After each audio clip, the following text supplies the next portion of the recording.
नमस्कार, आप सभी का स्वागत है आरंभ क्लासेस में। मैं हूं नमन परसाई।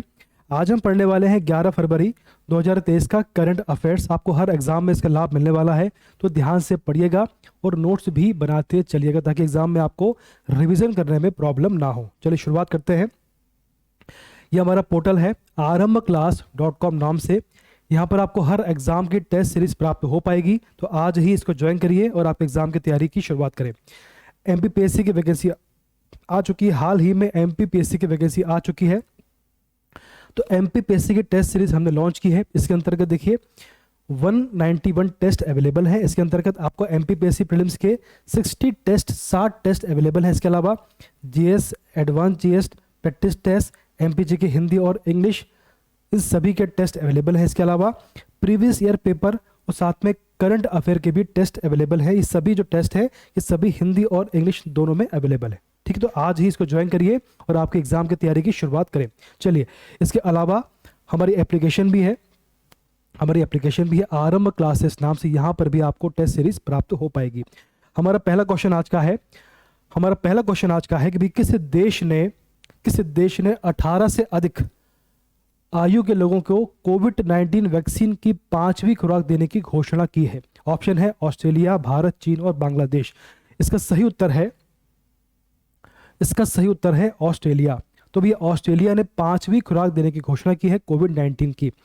ठीक है, जो 5वीं वैक्सीन है उसका नाम है नोवावैक्स नाम से 5वीं वैक्सीन जो है ऑस्ट्रेलिया देने वाला है। अगला क्वेश्चन है आपके सामने, कौन सा देश दक्षिण कोरिया के 108 बौद्ध तीर्थयात्रियों की मेजबानी करने वाला है? ऑप्शन है भारत, दक्षिण अफ्रीका, श्रीलंका और इनमें से कोई नहीं। इसका आंसर है भारत जो है 108 जो बौद्ध भिक्षु हैं या तीर्थयात्री हैं उनकी मेजबानी करने वाला है। अगला क्वेश्चन आपके सामने है कि भाई हाल ही में आईसीसी T20 महिला विश्व कप कहाँ हो रहा है, यह कहाँ शुरू हुआ है? तो इसका ऑप्शन आपके सामने 4 है। पहला ऑप्शन है कहाँ शुरू हुआ है, ऑस्ट्रेलिया, दक्षिण अफ्रीका, इंग्लैंड या इनमें से कोई नहीं। तो इसका आंसर होगा दक्षिण अफ्रीका में T20 महिला विश्व कप इस समय हो रहा है। ये देखिए, दक्षिण Africa, South Africa, ICC women's T20 world cup इस समय दक्षिण अफ्रीका में चल रहा है। चलिए, किसने हाल ही में अपना नया उपन्यास विक्ट्री सिटी जारी किया है? तो ऑप्शन 4 ऑप्शन है, सलमान रशीदी, झुम्पा लाहिरी, चेतन भगत और इनमें से कोई नहीं। इसका सही आंसर है सलमान रशीदी। इसका सही आंसर होगा, ये देखें, इस बुक का नाम है विक्ट्री सिटी इसका नाम है। इसको नाम, ये जो आपका नाम काफी काम का है। हर एग्जाम में यहाँ से क्वेश्चन बनने वाले हैं, ये उपन्यास है, तो इसलिए इसको याद रखिए। हर एग्जाम में, पटवारी में, पीएससी में, सभी में क्वेश्चन बनेगा। किसने लिखा है? सलमान रशीदी ने इसकी रचना की है। ठीक है, चलिए आगे बढ़ते हैं। अगला क्वेश्चन है भैया, हिमाचल प्रदेश के मुख्यमंत्री ने कहां पर हिमाचल निकेतन का शिलान्यास किया है? कहां पर इसकी स्थापना की है? 4 ऑप्शन है, मुंबई, दिल्ली, लखनऊ या इनमें से कोई नहीं। इसका आंसर है दिल्ली में इन्होंने हिमाचल निकेतन की स्थापना की है। ठीक है, जो हिमाचल के लोग हैं यहाँ पर ठहर पाएंगे, यहाँ पर स्टे कर पाएंगे। देखिए, हिमाचल निकेतन, द्वारका, न्यू दिल्ली। चलिए अगला क्वेश्चन है, हाल ही में कहां पर 68वें भारत अंतरराष्ट्रीय परिधान मेले की उद्घाटन किया गया है? वो जयपुर, ग्रेटर नोएडा, आगरा या इनमें से कोई नहीं। तो इसका आंसर है बी, नोएडा। ये देखिए 68 इंडिया इंटरनेशनल गारमेंट फेयर। ठीक है, चलिए अगला आपका क्वेश्चन है, दूध उत्पादन में दुनिया का नंबर 1 देश कौन सा? इसका आंसर सिंपल है, भारत, अमेरिका, चीन, इनमें से कोई नहीं। इसका आंसर है भारत जो है इस समय सबसे ज्यादा जो है दूध का उत्पादन कर रहा है, तो टॉप पर भारत है। 1950 से लेकर वर्तमान देखें आप, तो वर्तमान में भारत 221 मिलियन टन का उत्पादन कर रहा है मिल्क का, दूध का। चलिए, किसने नाउ यू ब्रीथ के लिए गोल्डन बुक्स अवार्ड 2023 जीता है? बुक का नाम क्या है? Now you breathe. तो इसका ऑप्शन है राखी कपूर, संजीव मेहता, गौरी वेंकट, इनमें से कोई नहीं। ठीक, तो इसका सही उत्तर होगा राखी कपूर, जो इन्होंने नाउ यू ब्रीथ के लिए 20th गोल्डन बुक्स अवार्ड जीता है। ये है राखी कपूर, उनकी बुक का नाम है नाउ यू ब्रीथ। इसके लिए इन्होंने गोल्डन बुक्स अवार्ड जीता है 2023 का। अच्छा क्वेश्चन बनेगा, हर एग्जाम में ये क्वेश्चन आपको प्राप्त, ये एग्जाम आपको दिखने वाला है। चलिए, किस राज्य के मुख्यमंत्री ने हाल ही में 114 नम्मा क्लिनिक का उद्घाटन किया है? किसका उद्घाटन किया है? 114 नम्मा क्लिनिक, नम्मा क्लिनिक। इसका आंसर है, चार ऑप्शन है, कर्नाटक, आंध्र प्रदेश, तमिलनाडु या इनमें से कोई नहीं। तो इसका आंसर है कर्नाटक। तो कर्नाटक ने वर्तमान में ये जो आपके 114 नम्मा क्लिनिक को लॉन्च किया। तो क्वेश्चन बनेगा कि जो नम्मा क्लिनिक है इसका संबंध किस राज्य से है? तो उसका आंसर है कर्नाटक। चलिए, देश में अरबी अकादमी का उद्घाटन कहाँ पर किया गया है और किसने किया है? तो ऑप्शन मुंबई, दिल्ली, हैदराबाद या इनमें से कोई नहीं। तो उसका आंसर है महाराष्ट्र यानी मुंबई। मुंबई इसका ऑप्शन है। देखिए, मोदी जी ने इसको लॉन्च किया है। तो अरबी अकेडमी जो है बेसिकली मुंबई में स्थापित की गई है मोदी जी के द्वारा। चलिए, म्यांमार ने किस देश के साथ मिलकर परमाणु ऊर्जा विकसित करने के समझौते पर हस्ताक्षर किया है? चीन, रूस, पाकिस्तान या इनमें से कोई नहीं। इसका आंसर है रूस। जो आपका म्यांमार है इसने रूस के साथ मिलकर परमाणु ऊर्जा विकसित करने का निर्णय लिया है। चलिए, ये देखिए, ये आपका रूस है, ये आपका म्यांमार है। चलिए, इसके बाद देखिए, भारतीय सेना द्वारा ऑपरेशन सद्भावना का आयोजन कहां पर किया जा रहा है? लद्दाख, उत्तराखंड, जम्मू कश्मीर या इनमें से कोई नहीं। तो इसका आंसर है लद्दाख। लद्दाख में ये जो ऑपरेशन है ये चलाया जा रहा है। तो सद्भावना, जो आपको ऑपरेशन सद्भावना है बेसिकली है क्या? देखें, जो ऑपरेशन सद्भावना है, भारतीय सेना ने लद्दाख के विकास के लिए ऑपरेशन सद्भावना शुरू किया है। लद्दाख के विकास के लिए इसका उद्देश्य क्या है? इसका उद्देश्य है लद्दाख के दूर दराज के इलाकों में रहने वाले बच्चों की मदद करना। जो बच्चे रहते हैं काफ़ी आउट में रहते हैं तो उनकी हेल्प करना। और ऑपरेशन सद्भावना के एक भाग के रूप में भारतीय सेना लद्दाख के केंद्र शासित प्रदेश यानी यूटी के दूर दराज के क्षेत्रों में रहने वाले बच्चों के लिए सेना सद्भावना स्कूल चलाने, बुनियादी ढांचा विकास परियोजनाओं और शिक्षा यात्रा आदि जैसी कई कल्याणकारी गतिविधियों चला रही है। ये जो सरकार, जो आपकी सेना है, काफ़ी इनकी हेल्प कर रही है।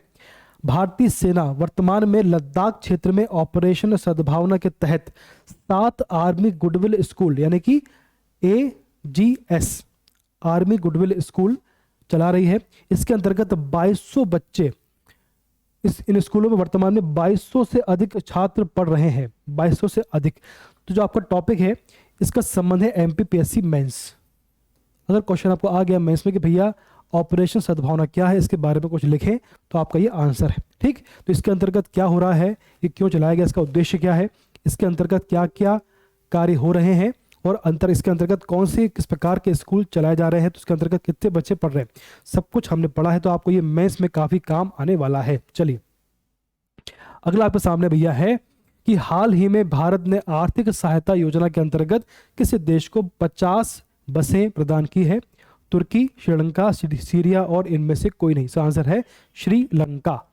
देखिए, श्रीलंका जो है, तो भारत ने आर्थिक सहायता योजना के अंतर्गत श्रीलंका को 50 बसें दी है, प्रदान की है। हाल ही में भारत के किस पड़ोसी देश ने अपने 37 शहरों में मार्शल लॉ घोषित किया है? म्यांमार, नेपाल, श्रीलंका या इनमें से कोई नहीं। इसका आंसर है म्यांमार।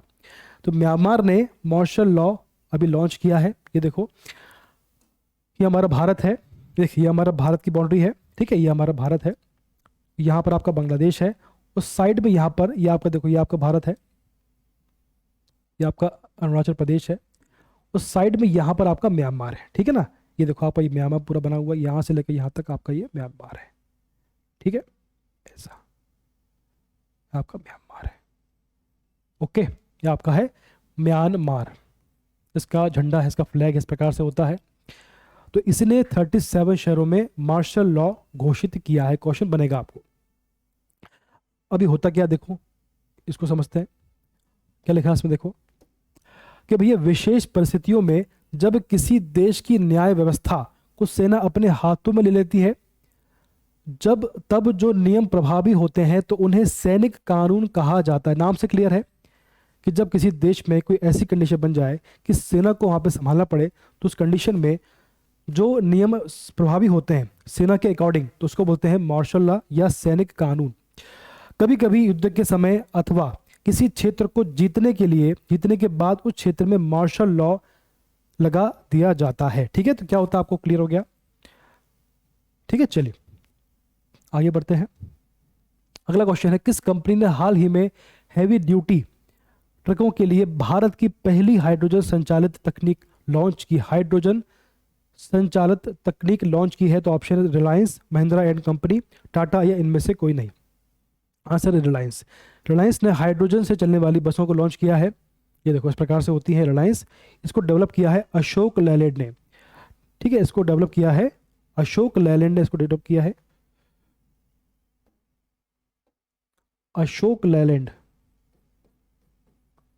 अशोक लेलैंड ने इसको डेवलप किया है।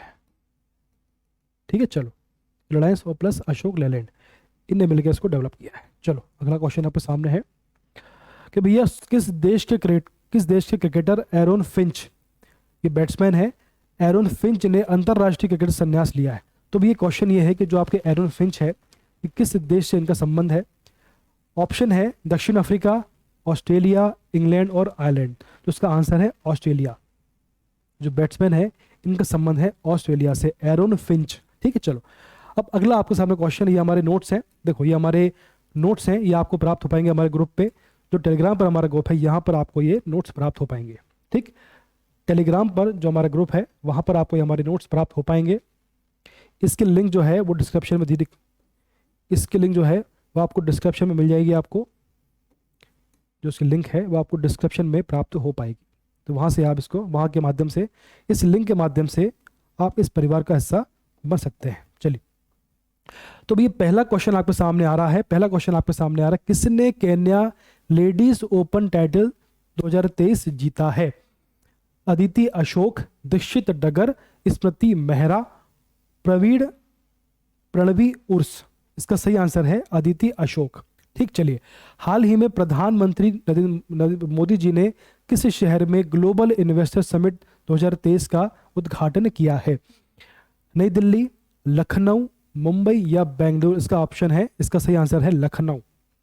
लखनऊ में मोदी जी ने ग्लोबल इन्वेस्टमेंट समिट का उद्घाटन किया है। चलिए अगला क्वेश्चन है, ड्रग निर्माता कंपनी फाइजर इंडिया लिमिटेड ने 5 साल के लिए एक अतिरिक्त निदेशक और प्रबंधक निदेशक के रूप में किसे नियुक्त किया है? तो ऑप्शन है मीणा गणेश, प्रदीप शाह, मीनाक्षी नेवातिया या सुनील ललभाई।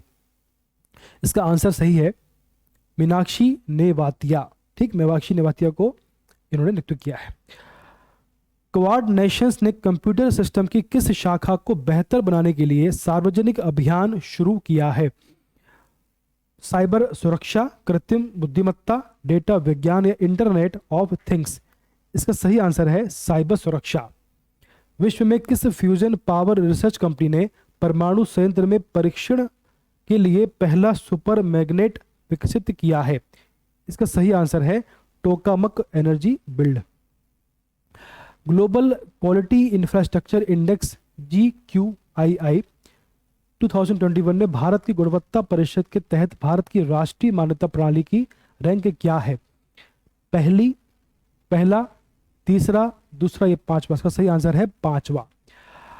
450 टेस्ट विकेट लेने के लिए सबसे तेज भारतीय गेंदबाज कौन से बने हैं? जसप्रीत बुमराह, रविचंद्रन अश्विन, उमेश यादव या मोहम्मद शमी? इसका सही आंसर है बी, रविचंद्रन अश्विन। बिजली संकट पर किस देश ने आपदा की स्थिति घोषित की है? नाइजीरिया, लेसोटो, केन्या या दक्षिण अफ्रीका? इसका आंसर डी है, दक्षिण अफ्रीका ने अभी आपदा की स्थिति घोषित की है। हाल ही में किस मंत्रालय ने पूरे भारत में डिजिटल भुगतान को बढ़ावा देने के लिए डिजिटल पेमेंट यानी कि उत्सव, हाल ही में किस मंत्रालय ने पूरे भारत में डिजिटल भुगतान को बढ़ावा देने के लिए डिजिटल पेमेंट उत्सव लॉन्च किया है? पर्यावरण मंत्रालय, IT मंत्रालय, गृह मंत्रालय या वित्त मंत्रालय? इसका सही आंसर है IT मंत्रालय ने इसको लॉन्च किया है, IT मंत्रालय। किस मंत्रालय ने ग्रीन स्टील के प्रचार के माध्यम से स्टील उद्योग में कार्बन उत्सर्जन को कम करने की घोषणा की है? स्वास्थ्य मंत्रालय, श्रम मंत्रालय, कोयला मंत्रालय और स्टील मंत्रालय? इसका सही आंसर है स्टील मंत्रालय। चलिए तो ये आपके क्वेश्चन है। तो आज हमने पढ़ा है करंट अफेयर 11 फरवरी का कॉपी। तो आपको हर एग्ज़ाम में इसका लाभ मिलने वाला है। अगला वीडियो बहुत जल्दी आने वाला है, तब तक आप सभी स्वस्थ रहें, खुश रहें।